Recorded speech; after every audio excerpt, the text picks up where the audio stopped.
This is Masters Report. I'm John Masters, and you're not.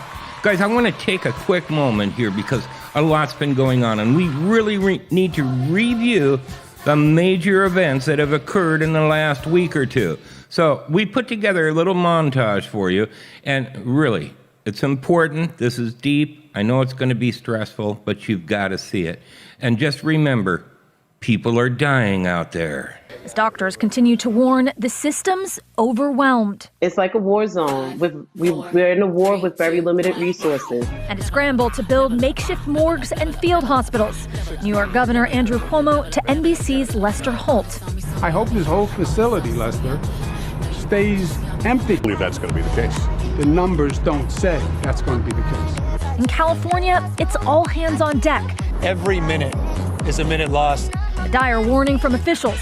Los Angeles is just days away from the kind of crisis engulfing New York. This weekend, the USNS Mercy is expected to open, providing much-needed support to non-COVID-19 patients.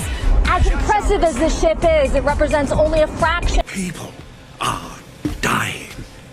Of the city's needs. It has 80 ICU beds. LA officials estimate they need 3,000. New Orleans, too, emerging as a hotspot in the pandemic. NBC's Blaine Alexander. Now, with the cases here in Louisiana growing faster than anywhere else in the world, the reality is that there are just not enough tests to confirm every case. In Miami, a mandatory curfew. Orders to stay off the streets from 10 p.m. to 5 a.m. It is growing quickly. I mean, every time I go into work, we have at least a few more cases. Now there's a statewide ban on vacation rentals, in addition to a mandatory 2-week quarantine for anyone arriving from Louisiana and New York. In Rhode Island, police stopping cars with New York plates.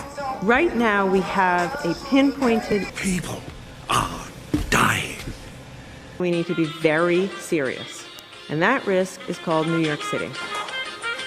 That was NBC's Aaron McLaughlin reporting. And also this morning, hospitals across the country should hopefully be getting more ventilators after President Trump, under pressure, officially invoked a little-used power of the presidency to get a major automaker to pitch in. But that automaker says they were already on it. NBC's Kelly O'Donnell is at the White House with the very latest on that. Kelly, good morning to you. Good morning, Kristen. Despite the president's reluctance early on, he is now using the federal government's power to manufacture more ventilators and buy more where available over the next 3 months.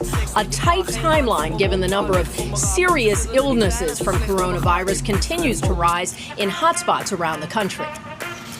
President Trump moved from talk to action on forced manufacturing of medical equipment. Ventilators are a big deal. After 9 days of discussing the Defense Production Act powers, Friday, the president finally used it when he says negotiations with General Motors to build ventilators hit a roadblock.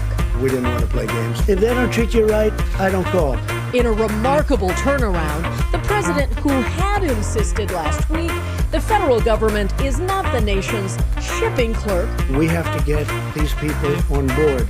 We're not looking to get into a big deal on price. Now says the U.S. government can order ventilators to supply states and allies. If we do not need them, that would be wonderful. We can help a lot of great people all over the world. We can help them live.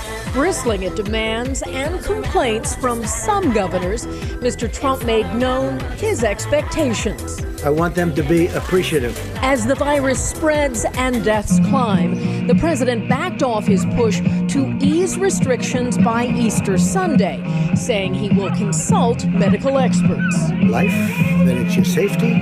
And if we need more time, they're not going to have a problem waiting it out. The president was surrounded by Republican leaders as he signed the largest relief package in U.S. history. Democrats were not invited to attend. I want to thank Republicans and Democrats. Today, President Trump heads to Norfolk, Virginia to send off a Navy hospital ship. NBC's Courtney Cubie. The next time the USNS Comfort is scheduled to be in port is in New York City. The 1,000 beds on this hospital ship will ease some of the burden on New York City's overwhelmed hospital system. It sends a signal when the president is able to go there and say thank you. And President Trump will return to the White House after. And let's not forget, people are dying out there. Guys, make sure to subscribe. members, make sure that you have notifications turned on. For some reason, my notifications aren't going out quite the way that they used to. Take a look at becoming a member. It's $99 a month. It's going to help us bring you more information that you need to see. I'm John Masters. That's my story, and I'm sticking to it.